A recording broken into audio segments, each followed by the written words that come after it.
I think I might have similar garb on for my last video. Hope that's okay. I did, incidentally, I have 2 or 3 of these shirts. I'm not sure if this is the same one. Nor am I sure that this is the same bandana, but as it so happens, I've done laundry.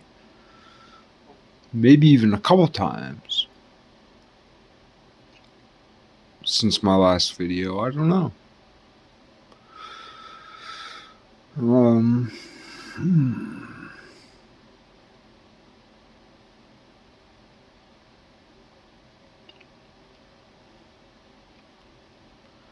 Last time there was something I was gonna get to.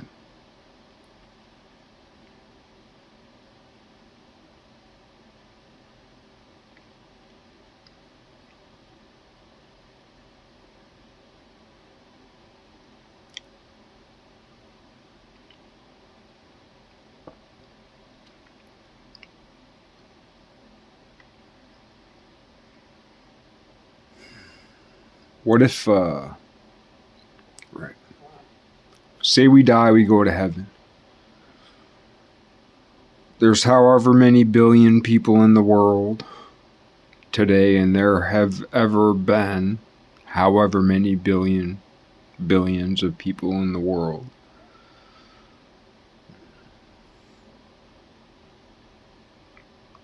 The closest thing, right? Whether we believe in God, which is to say whether, everybody kind of believes in God, in so much as we believe there is a God or we believe there isn't a God.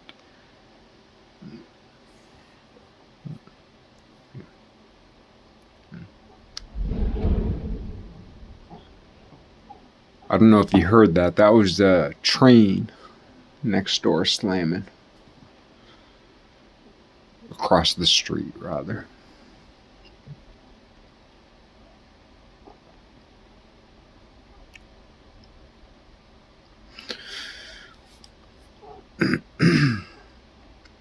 But like, we die, we go to heaven.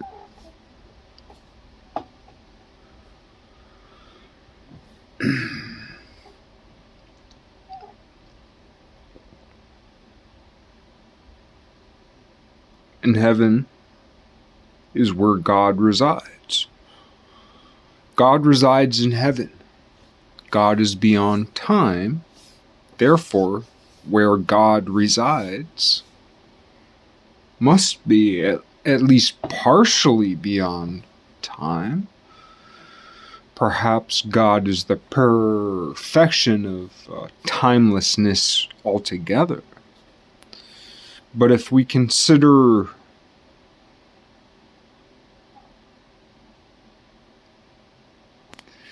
I don't know, I'm going to have to work it out with words. Like, if we consider time as a sphere, like there are lines that act as chords through spheres. And there are infinite line chords through spheres.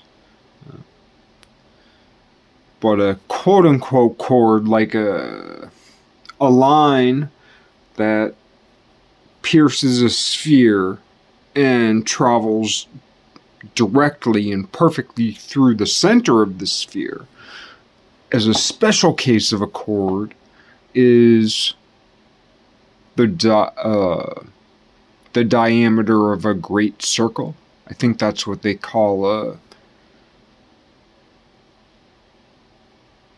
hemispheric circle. Like if you have a globe, a sphere, and you have a hemispheric circle,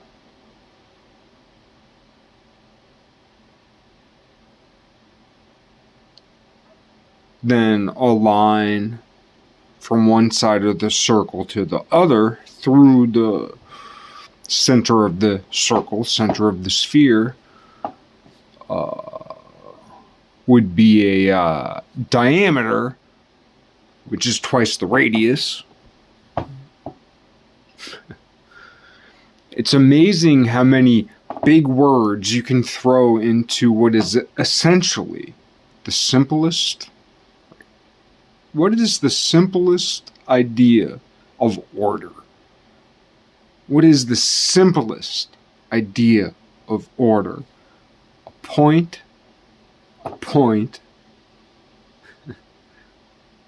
a line that connects them,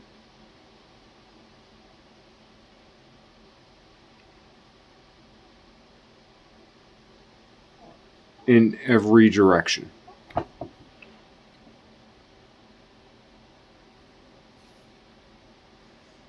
Yeah, that's the simplest thing.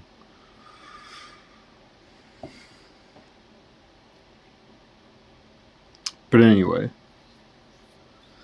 that was a tangent on a tangent on a tangent, but we're going to take another tangent and bring it back around.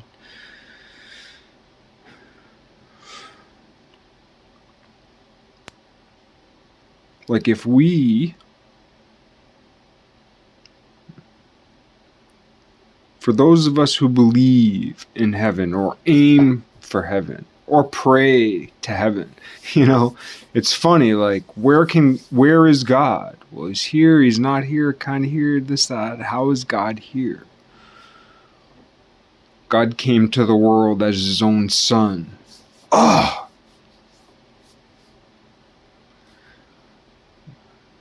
Which is a way of saying, like, what do we rip out of ourselves to give to the world? It's like, I'm taking this power, this life force, I'm taking this want. Like, I want to do something else, but like, my hands are forced. I have to rip this out of myself and place it on the ground. Right. As a sacrifice to God. And truly for others to see. What we do alone is what we do up on the mountain. What we do alone is what we do in the desert. And what we do up on the mountain, what we do on the plateaus and the peaks, what we do on the low plains and in the valleys, what we do there, we are meant to bring back to the middle, to tell the story, to tell the truth. However it may spill clumsily from our lips, right? I don't know. Kind of just talking to myself.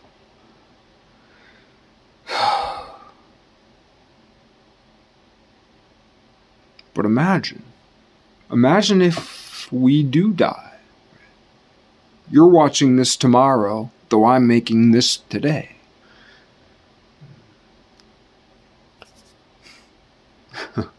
Oh man. You've never met anyone so hopeful for tomorrow.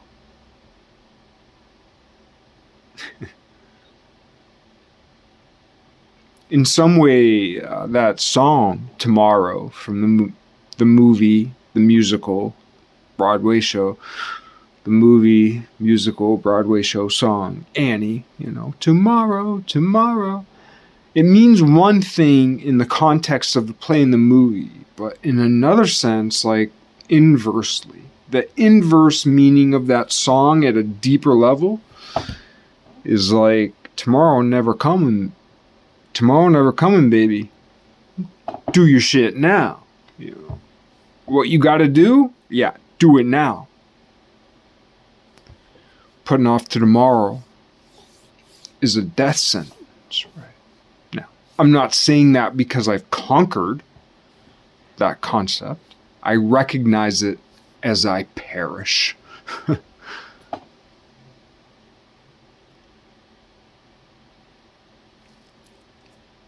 as my physical form, as the growth of decay accelerates.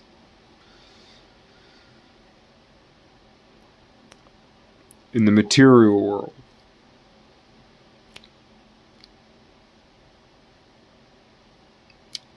I would like to hope in the spiritual realm, in the heavenly realm,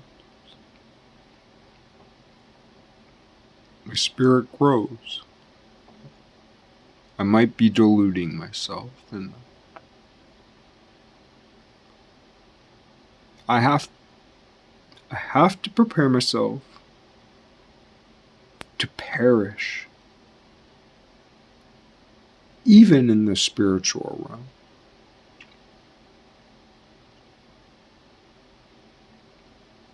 In some sense, if you succeed completely in the material realm or completely in the spiritual realm, you will also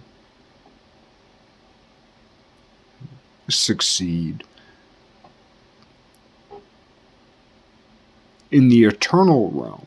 But to succeed in the eternal realm, if one doesn't succeed completely in the spiritual realm, nor completely in the material realm,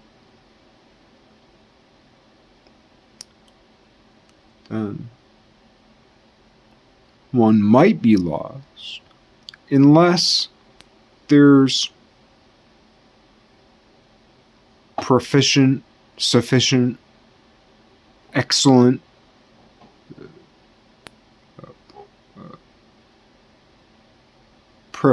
proficiency in both,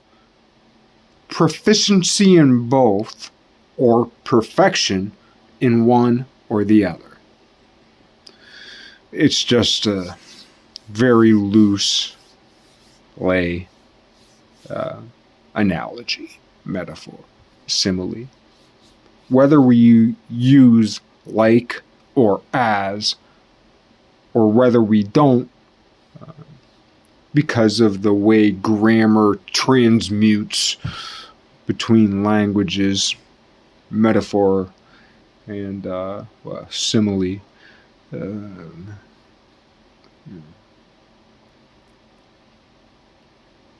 Metaphor and analogy are pretty much the same thing. Simile.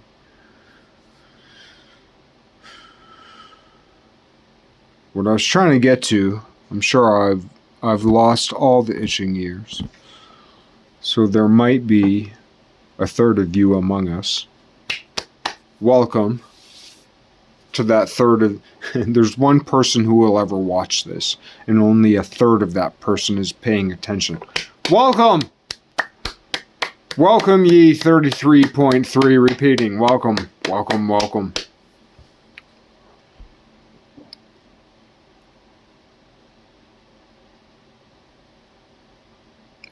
I guess it would be 0.333. Powers of 10.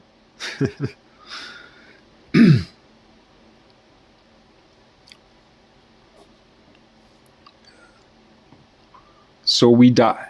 We go to heaven.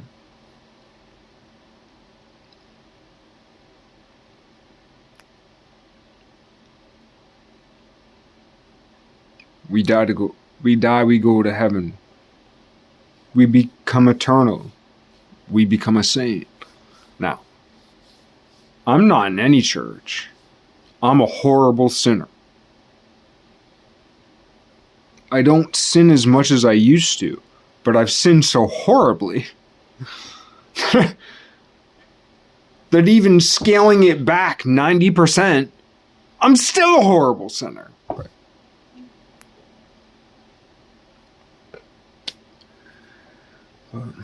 Less worser is always more better.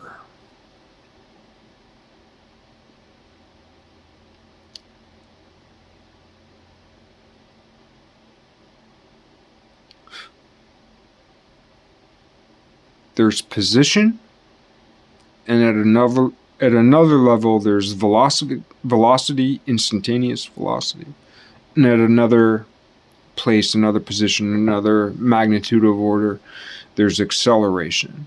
Right? I guess that has to do with calculus and like, I can't remember if it's derivatives or integrations, but you know, second, I feel like it's like first and second derivatives, but it might be like, I don't know, integral prime. I can't remember calculus. But, I can't remember it because I never had the geometrical underpinning. Someday, if I live long enough, which is very iffy, you know, I'm hoping to get to tomorrow, but I'm pretty sure I'll get to tomorrow. Next week, next month, very iffy. But so it's been for a long time, so I wouldn't say I'm a hypochondriac. I'd say I'm unfaithful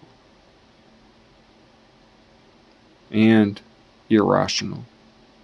Not irrational in the like square root or cubed root of something, but irrational as unrational.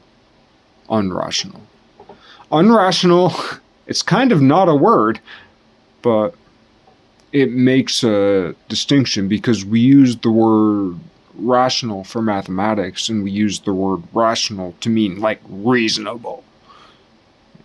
But then we also use reason and logic together, but then we use logic as linguistics. But logic as linguistics. Bertrand Russell, sorry. You know. Like, linguistics, no. Linguistics can be used philologically to describe the way in which we came from where we stood in the cosmos. Linguistics can be used to understand from where we emerged in the cosmos. This grand geometrical, moving, dynamic, swirling, balanced, perfect order brought us to be. Through an understanding, God saw the order. There's an order even beyond God. God cannot do the impossible. The thing, and you think I'm limiting God when I say that, but I'm not. Because with impossibility, there are infinite choices. We have already left behind infinite choices, like in the progression. When I say we, I mean we as participants in the dynamic cosmos that relates to the structuring of eternity from the alpha to the omega. Sorry, I'm getting like that about it. I'm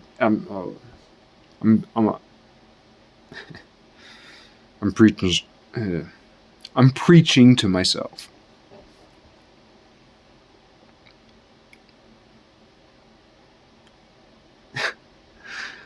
It's awesome.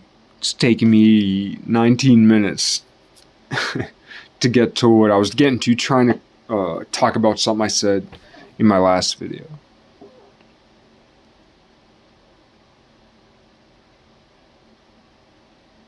So I'm just going to switch gears and say it like I say it to myself. Or try to. It's hard to actually speak what I think, right? Which I almost never do. And I almost never speak like this also, so most of what I don't say sounds much different. But anyway, why not? Diary entry.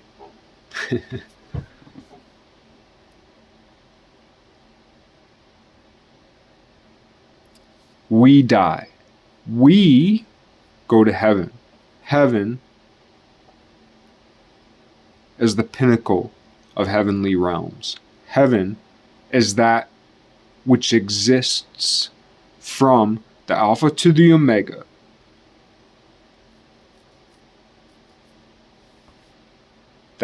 I am the Alpha and the Omega, but the beginning and the end are not the same thing.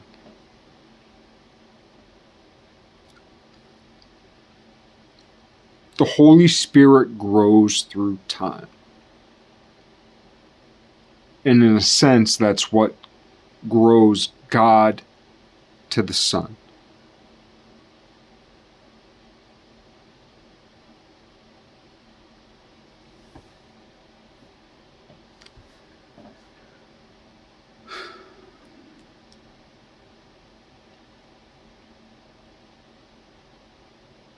We die, we go to heaven.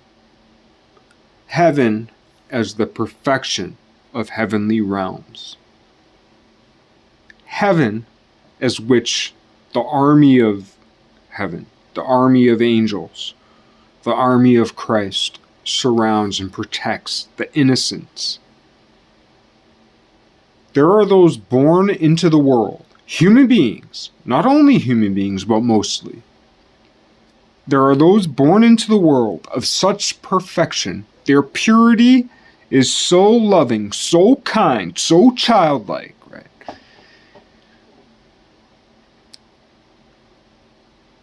They are so pure, and this reaches back not only to Christ, but the whole story of Buddha, where Buddha was this grand great prince, like any of us, pretty much anybody living in America, right?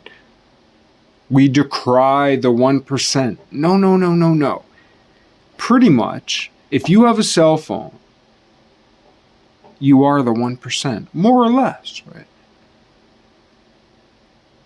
We are the 1%. We lowly, we losers in the game of life. We losers in the game of life. We lowly have a cell phone, have enough to eat, we're fat, we're drunk, we're stoned, we're smoking, whacking off, humping, doing everything, right? I know. It's been a while. But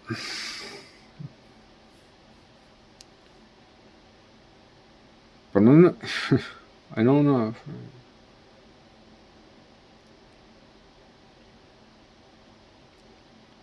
I know enough to know better, and I did it anyway. Just like you. So, we have that in common.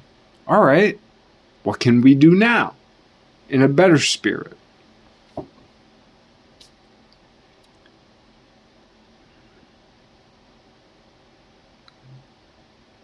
I always liked that line, I'm a lover, not a fighter. But we gotta know what we mean when we say, I'm a lover. Because some loving ain't loving.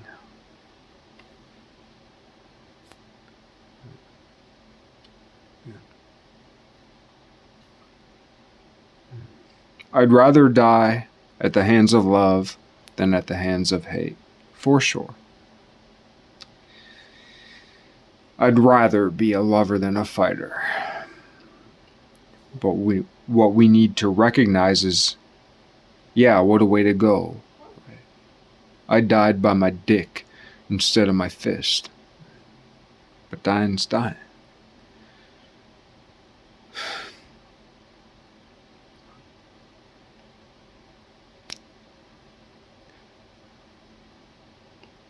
That call to romance is so strong.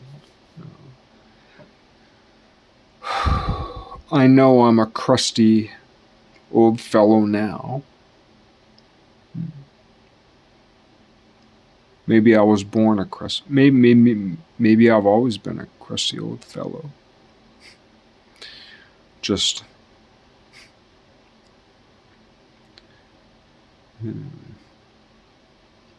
between acne and chronic dandruff, I had a day or two where I enjoyed dewy skin.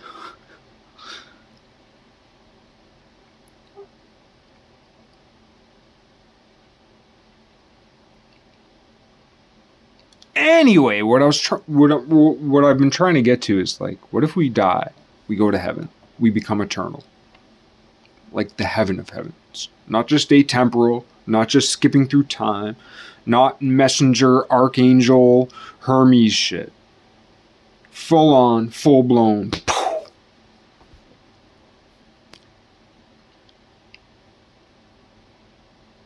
eternal, like.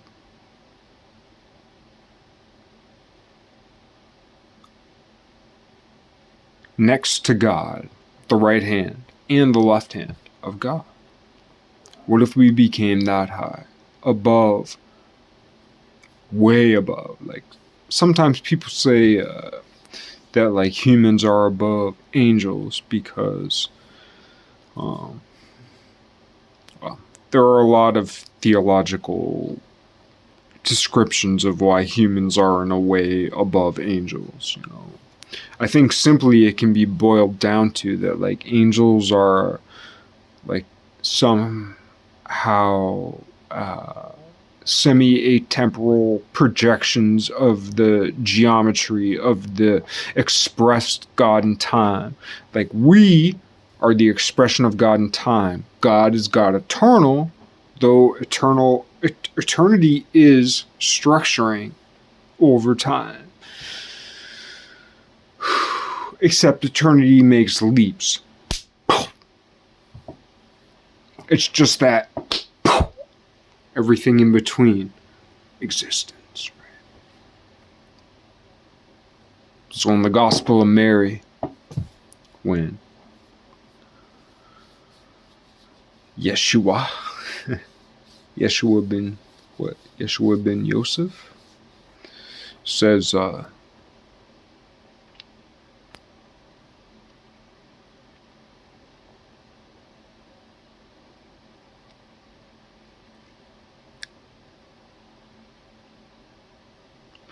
was I saying?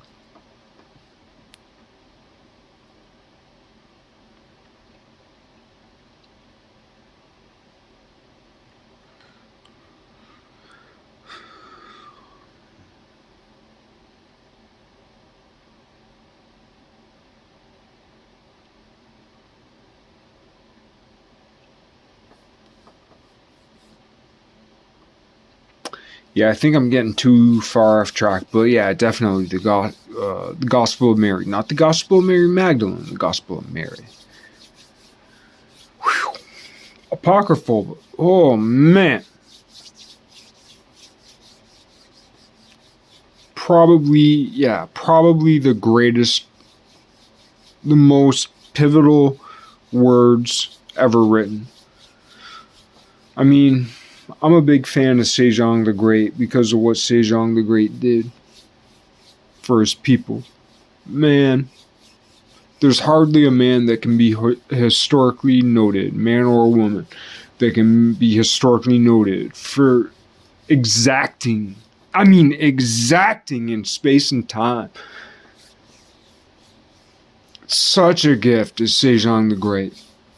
Oh my fucking word, like, historically speaking, like, we have to rely a lot upon faith in the symbolism and the mythology and like the emotion of scripture. We really do. We really have to rely upon like philosophy and religion. Like, there's a lot of things we need to lean on. Like, we need a lot of shoulder rests. We need a lot of hand rests and handrails when we're dealing with deeply religious and philosophical issues. But when it comes to history, as far as a great, grand, not perfect, but a person who was alive that we know of for sure, the most succinct philosophical, political, theological text ever written, 33 pages, thereabouts. fits the bill. That created the Korean language, Korea, North and South Korea. This small little important tension point in the entire world. In a sense, it's almost like one of the navels. I wouldn't say there is a navel of the world at this point, but as a navel of the world, as this great twisting point, like this tornado that's just this great tension of twist between North and South Korea. And both were born of Sejong the Great. He's like this fulcrum in history, man. The fact that everybody isn't obsessed with Sejong the Great means that every history department, not only in the West, but in the East, in the North, in the South, every which way, curly Q, everybody's wrong. Because Sejong the Great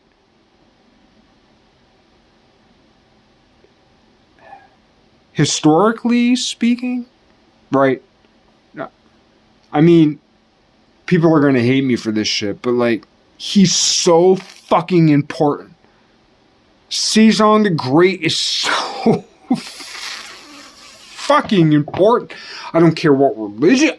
If you're a human being, you know, like one of the things I like about Elon Musk is he prints on some of his parts. I saw it on a video. I'm pretty sure it's him. I'm not sure. Maybe it's not. Whoever did it, like on these car parts, is printed the words like just obscurely for no reason, except just to do it. Made by humans on Earth, or made on Earth by humans. What a message. Because no one does it like we do it. Why do we do it like we do it? Because there ain't nothing like us. Except for that which we all point to, right? Just saying, I mean, maybe, I don't know. It's a compelling argument. It's a compelling argument, I think. I mean, sorry, I'm being theatrical. But that's part of the fun of it. Why not, right? This is the light in my world. Playing with myself. But if we sitting here talking about the Bible, sitting here talking about God, blah blah blah blah blah blah blah blah blah, words, words, words, words, words. But when it comes down to the fucking shite, right? When it comes down to the fucking shite, like, there is God and there is heaven, or there isn't.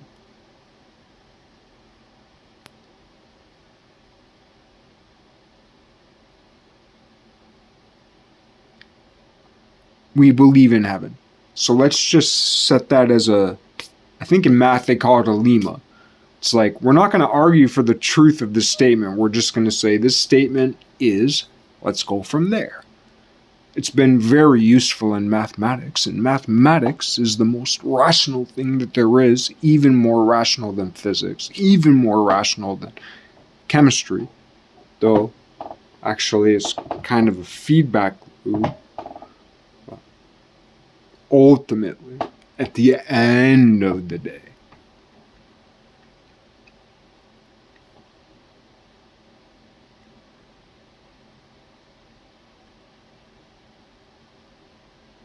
we become eternal. We become what in the Eastern Church might be considered married to God, the bride of Christ, even us men, brides of Christ.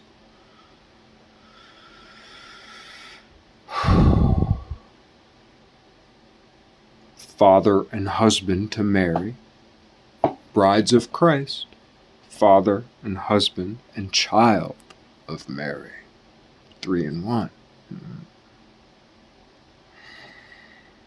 the inverse Trinity. There is a Trinity, yes. Everything that is inverted dark matter. Mary. Just playing with it. Just playing with it. Soft. Soft. Loose. All comfortable. Everything's fine.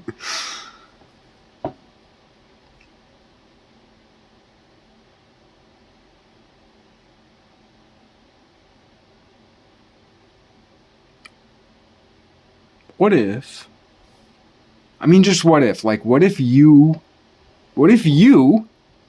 beautiful you, sometimes you're beautiful, most of the times you're ugly, right? I don't know, maybe. That's how I feel. I'm just projecting.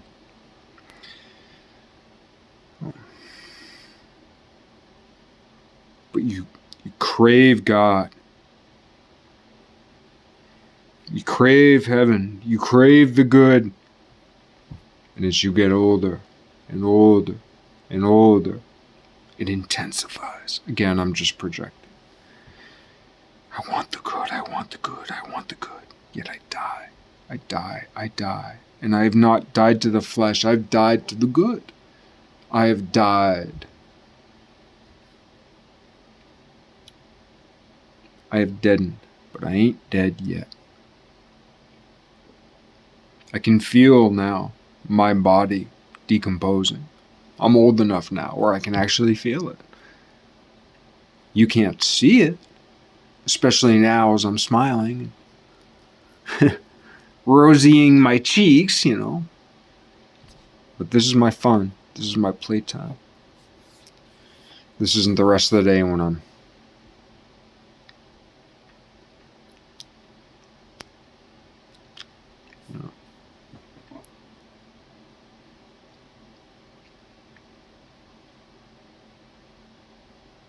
But what if we were our own guardian angels?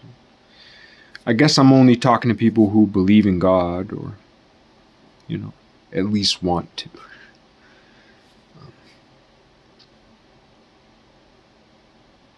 And heaven. Heaven's a big one. I feel like I'm going to hell. I feel like I've been to hell. And I feel like I've always had one foot in hell. That's how I feel. And I also have it better than most human beings who have ever lived. That's why, because people, sometimes if you're a peacenik, right? If you're a hippie peacenik, or if you're a liberal, or if you're so right-wing, you're so religious that you're David Koresh shit, whatever, which is fine. It's just, the I guess you could say, because there's the left-leaning utopia vision, and there's the right-leaning utopian vision. And it's pretty much split between secular and religious lines. And there are many visions within that dichotomy.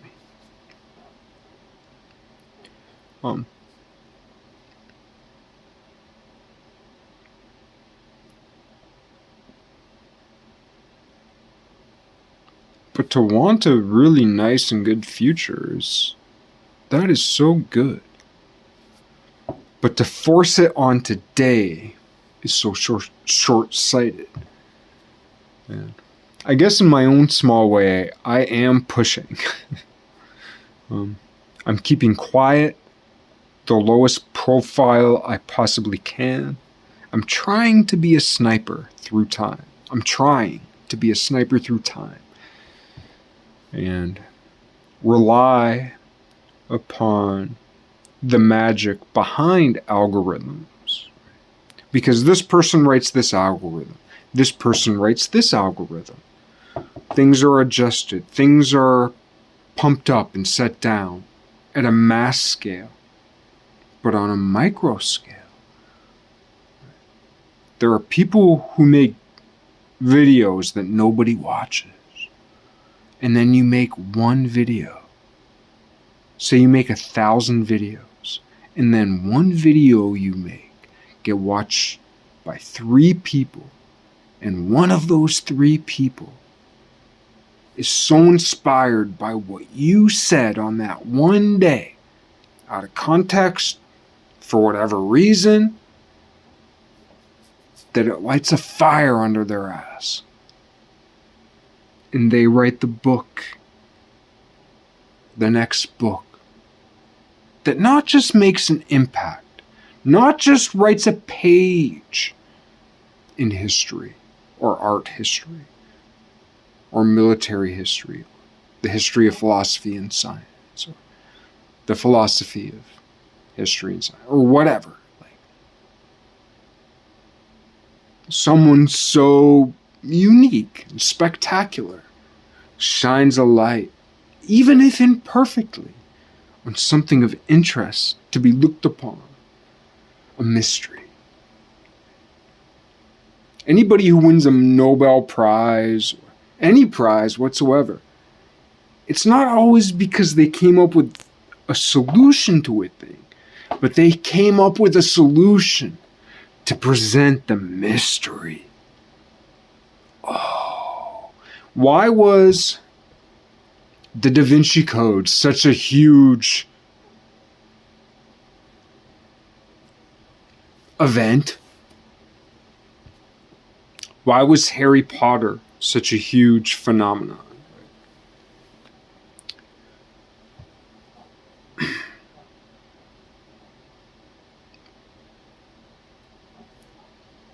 Not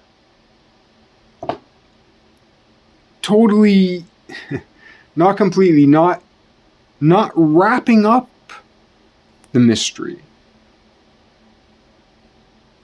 but arguing. At the beginning of the Harry Potter series, it's like it's a kind of smaller mystery, and we're waiting for it to wrap up. And we're always almost there. We're almost there, but then it expands. And then we're almost there, but then it expands. And then we're almost there, and then it expands, right?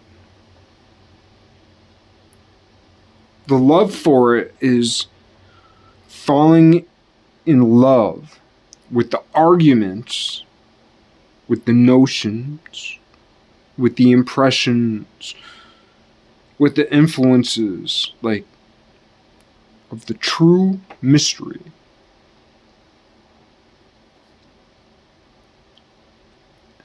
And we should remind ourselves, there is but one mystery.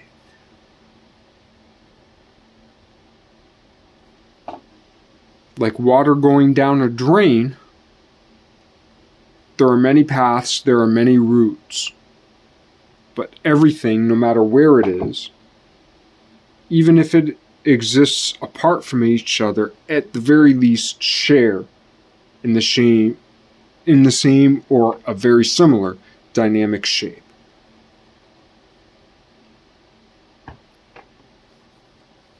We share this movement. Except we're pulled to the future, the teleological pull of the future.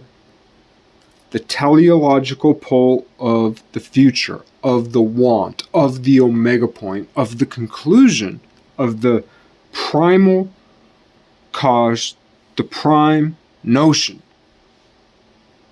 I am. I am not. I am not.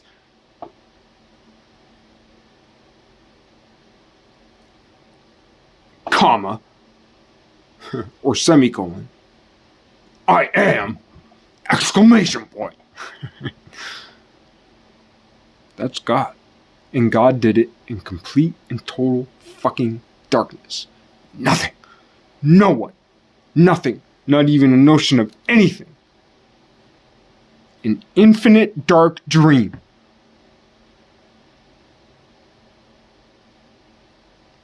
beneath the waters of the deep, and rose to the surface. This isn't in the book, but we can assume. Asked the question, am I?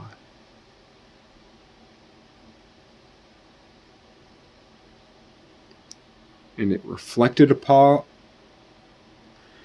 because God was in the right position on the deep, on the surface of the deep, on the surface of the deep,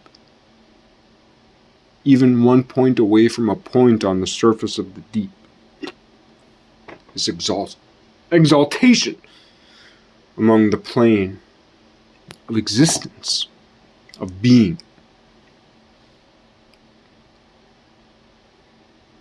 Am I? And God, on that surface, I am.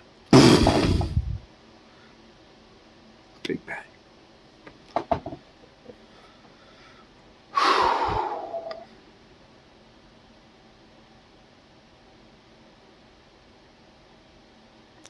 We have all this evidence around us, all these things to touch, all these colors light in our eyes, these forms, these geometries. Now, was God the God, like the God of today, is that the same God that said, I am, that unleashed the spring coils of existence? Right? There was nothing, no movement. Certainly no three-dimensional movement. There was an ugly oil slick on a 2D plane, and we must remember, two-dimensional planes do not exist. They are in mentality, they are in eternally in a way. But physically, you could have a very intricate 2D plane, very mathematically perfect 2D plane. Brilliant. It doesn't exist here. It doesn't.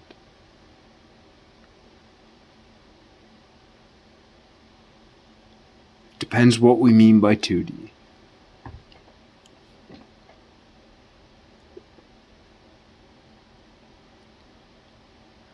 But anyway, if we died, we went to heaven, we became unified with God.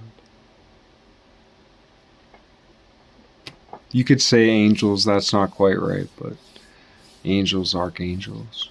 But what if we became so high, so refined, so resurrected, so reconstituted? If we became so beautiful, so perfect,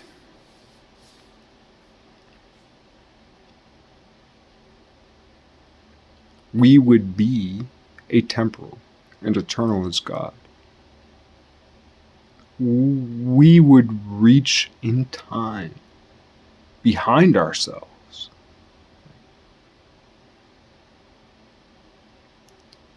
I guess what I'm saying is, consider that we want heaven. I say we because I want heaven. You're an idiot if you don't want heaven. Whether you believe it's true or not, or accessible or not, that's another story. But you're a fucking idiot if you don't want heaven. You're not quite human. That's okay.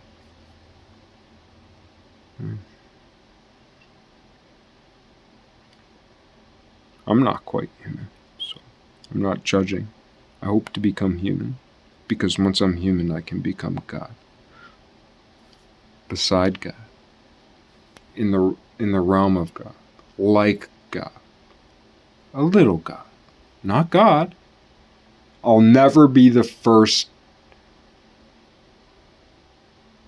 but I can learn from the first. I can become more like the first.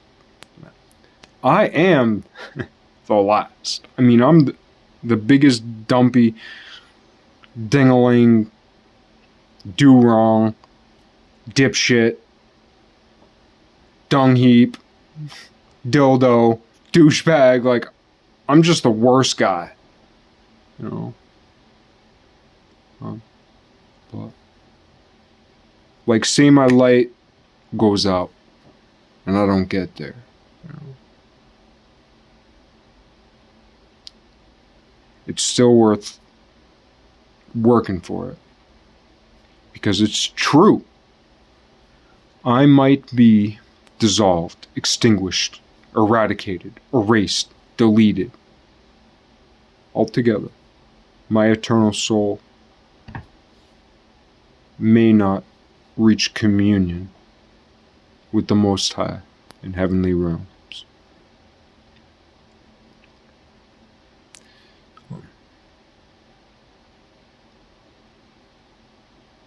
But I know that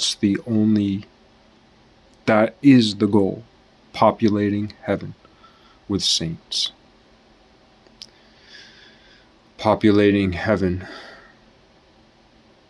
with saints. And maybe not the way we necessarily always think of saints, but maybe also the way we think of saints. Like, the way we think of saints already, that's great. You know? But there might be an entire continent of saints we've yet to, like, you know, a theoretical continent of saints.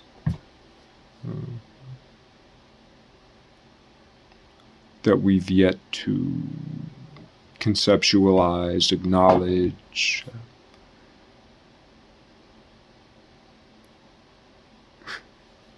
Man, this whole thing is just like pinprick tangents everywhere. But what I was trying to get to is, like, if we believe in heaven, when I die and I go to, let's say I die and go to heaven. I die and I go to heaven. I exist in God. I exist with God in heaven. The only place God can exist. Therefore, I must be so fucking godly to get there. I certainly don't deserve that. But let's say I get there. Then I'm a lot like God. To be living in the place where God lives forever and ever, amen.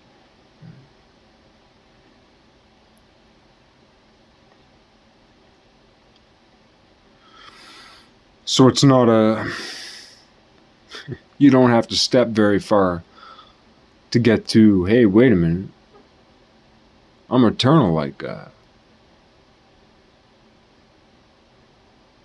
There are a lot of things in eternity that ain't God.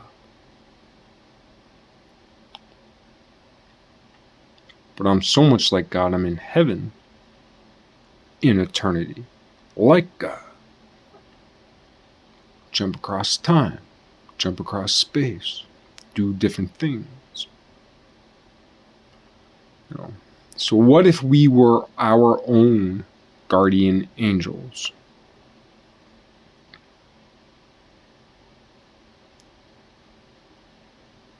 I don't know. I guess I just made a big deal about something that ain't that big, but what if we were our own guardian angels? What if that poke on your shoulder, you know, that crick in your neck,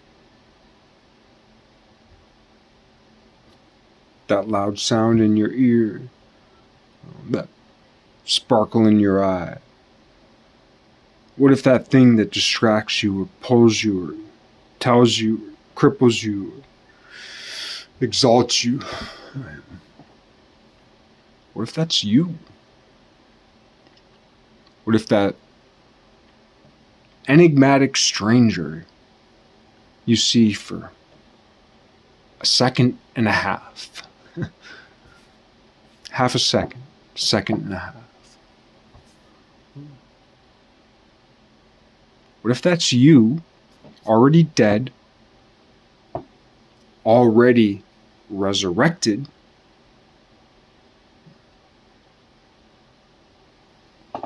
transmuted? It's worth thinking about, because people believe in all of these concepts deeply. Billions of people. Okay. So, if you believe that, you're going to heaven. We're going to heaven. We're praying for heaven. We'll unite in heaven. One of the things that doesn't come up, and I guess this is one of my jobs, to be the party pooper. But it's worth bringing up, at least contemplatively. I'm not saying this is the way it is, but it's worth noting, and it just doesn't come up, is that we think of being with our families again in heaven, but we also look at heaven and hell as this sorting or this wheat and tares process, and we know it goes every which ways through families. So it's for those of us who really dream of being in heaven again,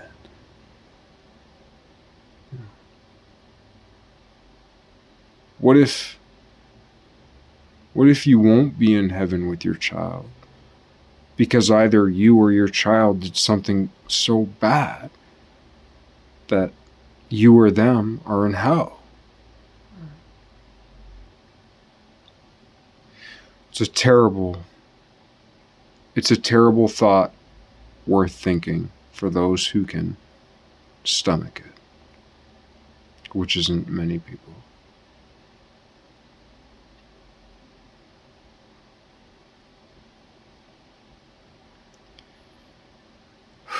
And I'm such a terrible hypocrite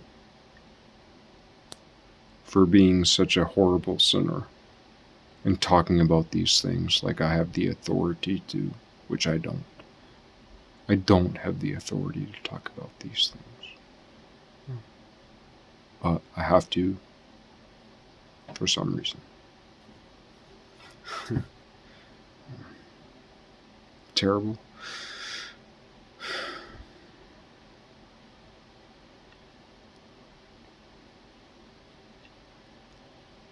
And I will, mention again that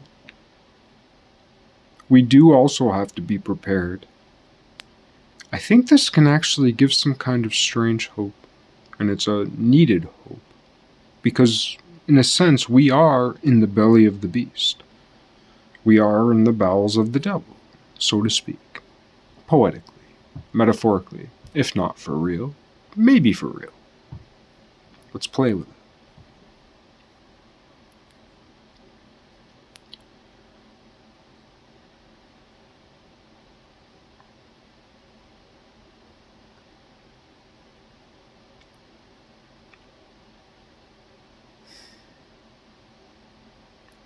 We might go to hell, but what if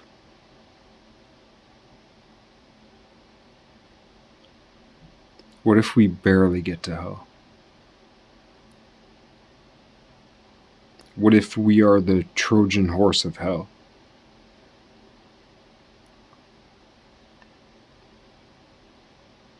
What if we recognize how beautiful the good things are, even though we ourselves are such sinners? I'm a horrible sinner. And what if I recognize, though, that there is a beauty and a light inside me that shines so much brighter than all the dark things that I've done, all the vanities I've accomplished, all the false mountains I've summited? What if I can recognize that, and the recognition of what a piece of shit I've been in my life? I recognize what a piece of shit I've been in my life. And what if that is the mountain I summit? And what if that's not high enough to get me into heaven, but it is so high amongst the souls of hell that shines as a beacon? I've been terrible. You've been fucking terrible. Piece of shit like me. Sorry for saying that, but that's how I talk to myself, and much worse, right? And to others in my mind. It's always a mistake.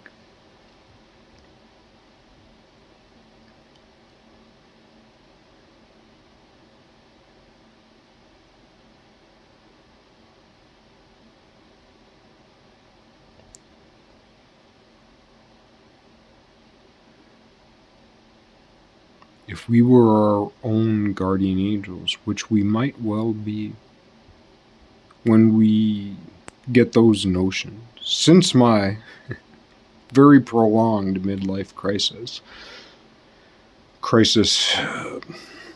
as it so happens, being related to the same root word as Christ. I mean, just saying. Or at least in the Proto-Indo-European, the other linguistic trees.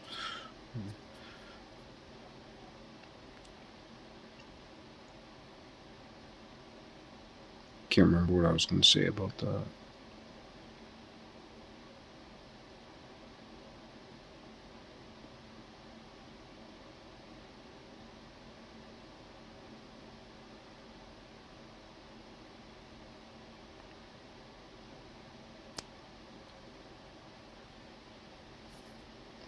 If you want heaven, if you pray for heaven, if you pray to heaven, God in heaven, pray to God, pray to Jesus, heaven, heaven, heaven, heaven, heaven, heaven, heaven, heaven, heaven. If you actually get there, you become like God. God the Father. That's what they call it. God the Father.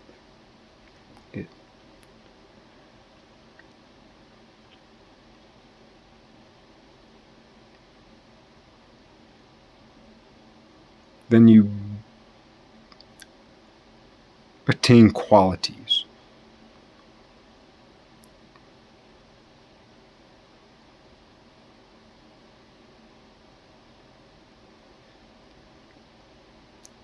That are godlike.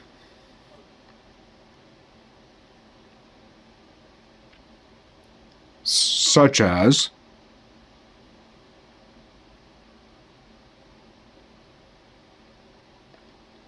emanating through time.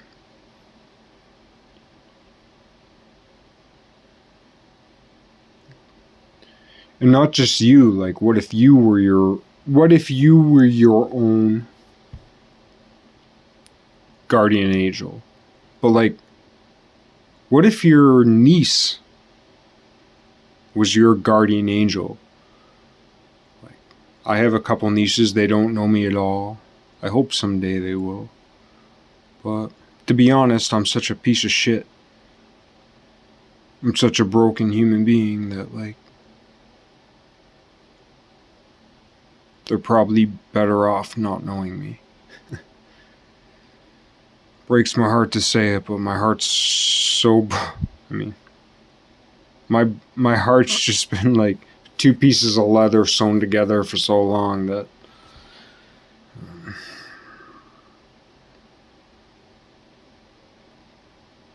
it would take a lot to get through at this point, and it will.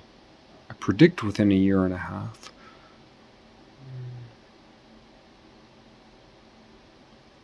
But I could be wrong about that.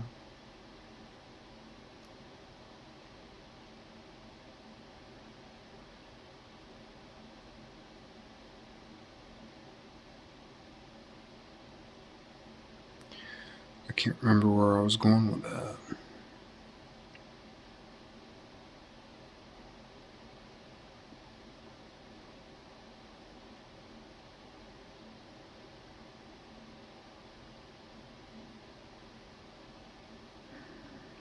Oh yeah, that like, say I die tomorrow, and my niece dies 80 years from now, 90 years, 100 years from now. But like,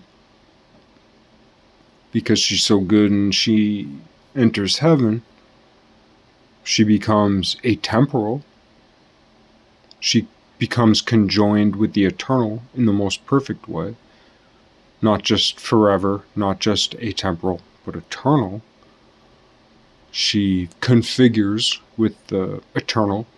She is complementary to the eternal, and the eternal is complementary to her. The eternal wants her because she accentuates the pre-existent primality of the first individual, the first soul. Among and in the eternal, that forced the definition of the eternal. Before the first eternal individual, there was no definition to eternity. The first soul demanded definition of all souls, because there's what could be considered an infinity of souls, though it might just be a number larger than we can count. That doesn't come up much.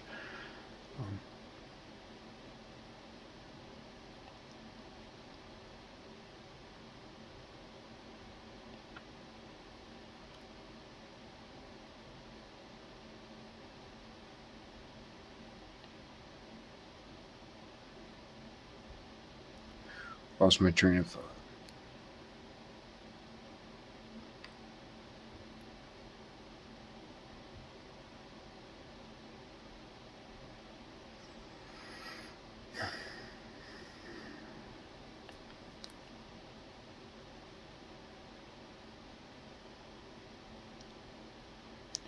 Anyway, if my niece dies 100 years from now and becomes not just atemporal, yeah, even if she only became atemporal and not eternal, she'd still be kicking some big butt and she could still reach me, right? As my guardian angel, disguised like an archangel.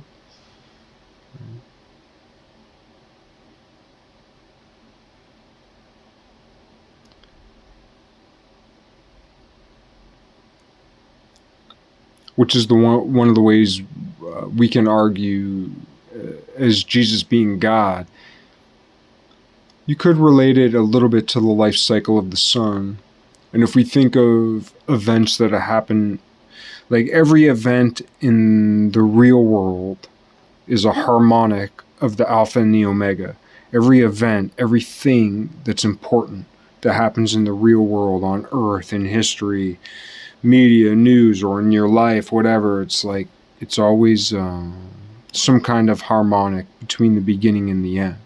And the biggest event that has ever happened in the world that we can put a peg in, put a stake in, is Christ, period. End of story, right?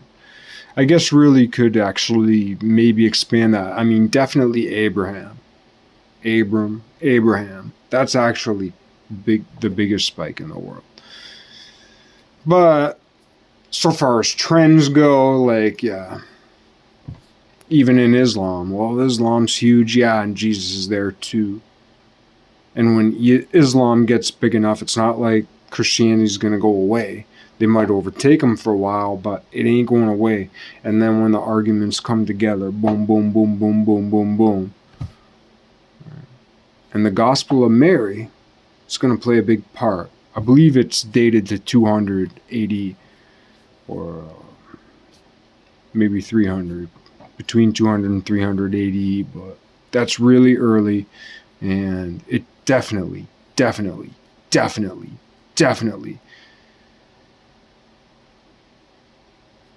influenced like Plotinus, Iamblichus, and so on through the way in which Iamblichus affected demonology, and the philosophy within the Catholic Church. But like, yeah, the Gospel of Mary killed Plato. Done. End of story. Aristotle. Done. End of story.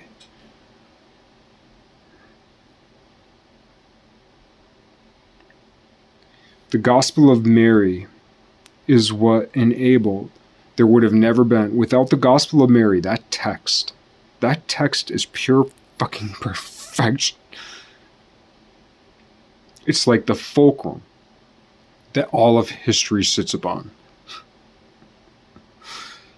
I know I get like this when I find something I love. But the Gospel of Mary, that apocryphal text,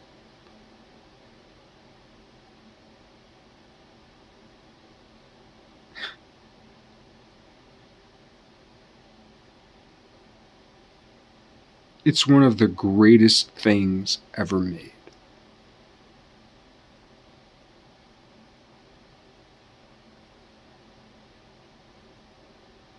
We've forgotten its genealogy,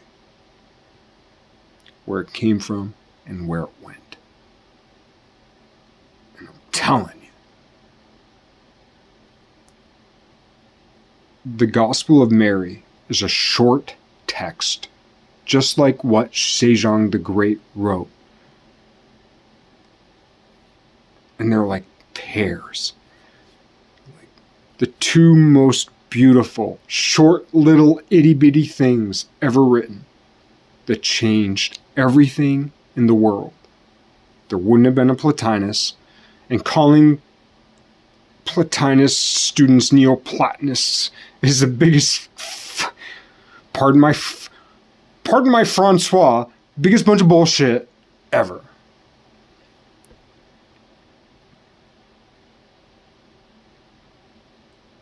Aristotle was